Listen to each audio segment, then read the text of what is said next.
കുട്ടികളുടെ അടുത്ത് ഇരുന്നാണ് നിങ്ങൾ ഇത് കാണുന്നുണ്ടെങ്കിൽ ദയവ് ചെയ്ത് ഒന്നെങ്കിൽ ഹെഡ്സെറ്റ് വെക്കുക, അല്ലെങ്കിൽ മാറിയിരിക്കുക. മക്കളെ ദയവ് ചെയ്ത് കാണരുത്. കാരണം എന്താണെന്ന് വെച്ച് കഴിഞ്ഞിട്ടുണ്ടെന്നുണ്ടെങ്കിൽ ഞാൻ നല്ല രീതിക്ക് ഞാൻ ചീത്ത. ഇപ്പൊ വീഡിയോ ചെയ്തോണ്ടിരിക്കുന്ന യൂട്യൂബേഴ്സ് എന്താ ചെയ്തിരിക്കുന്നത്? ഇവൾക്ക് തന്തയില്ല, ഇവള് വെടിയാണ്, ഇവള് മറ്റേതാണെന്ന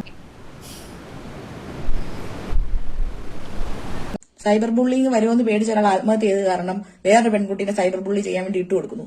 അതിനെതിരെ ഞാൻ പറയുന്നു ആ പെണ്ണിനെ സൈബർ ബുള്ളി ചെയ്യരുത്, ആ പെണ്ണ് ആത്മഹത്യ ചെയ്യാൻ എന്ത് സംഭവിക്കുന്നു? അപ്പൊ നിങ്ങളെല്ലാം കൂടെ എന്നെ സൈബർ ബുള്ളി ചെയ്യുന്നു.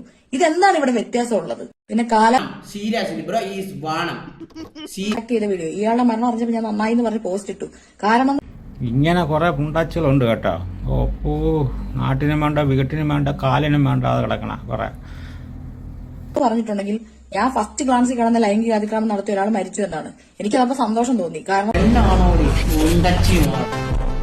പറയാൻ പറ്റൂലടേ, വല്ലതും പറഞ്ഞാണ്ടല്ല പൊക്കി കാണിച്ചു തന്നിട്ട് പറയും നമ്മൾ പൊക്കി നോക്കിയെന്ന് പറയും. അങ്ങനത്തെ കാലമാണ് ഇപ്പൊ, മനസ്സിലായ? നീ വല്ല ചായ പറയാറുണ്ടെ എടു. ഞാൻ പോകുന്നു. ഇത് പറഞ്ഞിട്ട് പോകുന്ന എന്റെ പേര് മറക്കാതിരുന്നാ മതി. കാർത്തികേയൻ.